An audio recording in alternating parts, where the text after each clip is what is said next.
கொஞ்சமாக எண்ணெய் சேர்த்துட்டு ஒரு அரை ஸ்பூன் சோம்பு, அரை ஸ்பூன் சீரகம், 2 கிராம்பு, 2 ஏலக்காய், கொஞ்சம் பட்டை, ஒரு பிரியாணி இலை போட்டு பொடியாக நறுக்குனா 2 வெங்காயம் சேர்த்துக்கிறோம். பொடியாக நறுக்குனா 2 வெங்காயத்தை சேர்த்துக்கோம். அதான் வதக்கணும். 2 வெங்காயம், ஒரு தக்காளி பழம் சேர்த்துக்கிறோம். 2 வெங்காயம், ஒரு தக்காளி சேர்த்து அழகாக அதை வதக்கிக்கலாம். 2 சின்ன சின்ன பச்சை மிளகாய், கொஞ்சம் புதினா, கொத்தமல்லி, தக்காளி, வெங்காயம், பச்சை மிளகாய், புதினா, கொத்தமல்லி எல்லாம் கொஞ்சம் சேர்த்துக்கிறோம். அழகாக இதை வதக்கிக்கலாம். தக்காளி வெங்காயம் போட்டு நல்லா அழகாக இதை வதக்கிக்கலாம். இது கூட 1 ஸ்பூன் அளவுக்கு இஞ்சி பூண்டு பேஸ்ட் வச்சுக்கலாம்.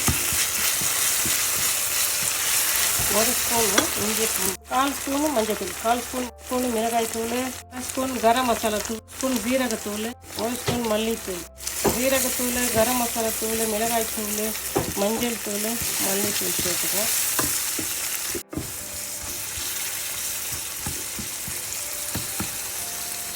தக்காளி வெங்காயம் நல்லா அழகாக மசிஞ்சிச்சு.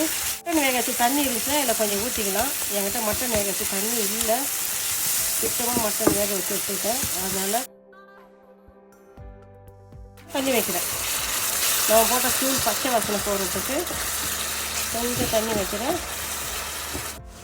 எலும்போடு தான் மட்டன் அவிச்சிட்டு எலும்பெல்லாம் தனியாக எடுத்துகிட்டு அந்த சதை பகுதியை மட்டும் அழகாக குட்டி குட்டியாக நான் நறுக்கி வச்சுக்கிறேன்.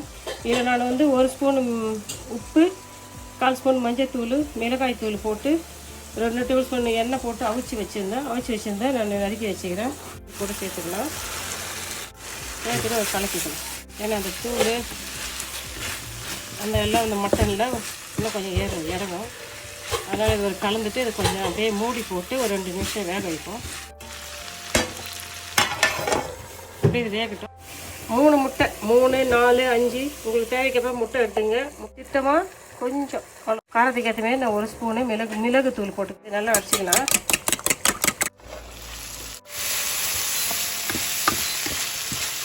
மட்டை அந்த மசாலாவில் நல்லா அழகாக 2 நிமிஷம் போட்டு வேக வச்சுட்டோம். அந்த மசாலாலாம் மட்டனில் நல்லா இறங்கிடுச்சு. ஏற்கனவே மட்டை நல்லா வெந்துடுச்சு. இந்த முட்டையை நல்லா அடிச்சிட்டோம். அப்படியே ஊற்றிடலாம். ஊற்றிட்டு மூடி போட்டு மறுபடியும் ஒரு 2 நிமிஷம் வேக வைப்போம். பாருங்க, முட்டையெல்லாம் அழகாக வெந்துடுச்சு. கறி வெந்துடுச்சு, முட்டை வந்துடுச்சு. நம்ம போட்ட மசாலாவில் எல்லாம் கலந்தாச்சு. பாருங்க, எல்லாம் சூப்பரான மட்டன் பொடி மாஸ் ரெடி ஆகிடுச்சு.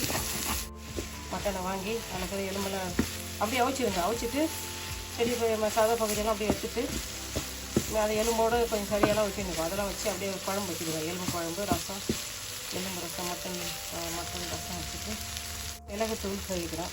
மிளகு பொடி போட்டுக்கிறோம். பாருங்க, எல்லாம் ஒரு சூப்பராக.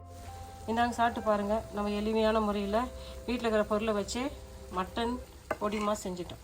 எலும்போட மட்டன் வாங்கிட்டு அதை வச்சுட்டு கொஞ்சம் சதை பகுதியெல்லாம் எடுத்துகிட்டு நீரத்தை அப்படியே போட்டு மட்டன் குழம்பு வச்சுட்டோம். மட்டன் எலும்பு குழம்பு, எலும்பு ரசம் வச்சுட்டு மட்டன் எடுத்துகிட்டு பொடிமா செஞ்சு சாப்பிட்டா பிள்ளைங்களுக்கு ரொம்ப பிடிக்கும். இப்போ பிள்ளைங்களாம் வீட்டில் இருக்கிறாங்க, அவங்களுக்கெல்லாம் நல்லா இனிமேல் ஹெல்த்தியாக செஞ்சு கொடுங்க. பிள்ளைங்களுக்கு ஒரு ஆரோக்கியமான சமையல் நல்லா அழகாக செஞ்சு கொடுங்க. இதில் இருக்கிற உப்பு, காரம் எல்லாமே உங்கள் விருப்பப்பட்டு இருக்கணும். இதில் ஏதாவது மசாலா உங்களுக்கு உடம்பு கற்றுக்கலாம், தயவுசெய்து சேர்த்துக்காதீங்க.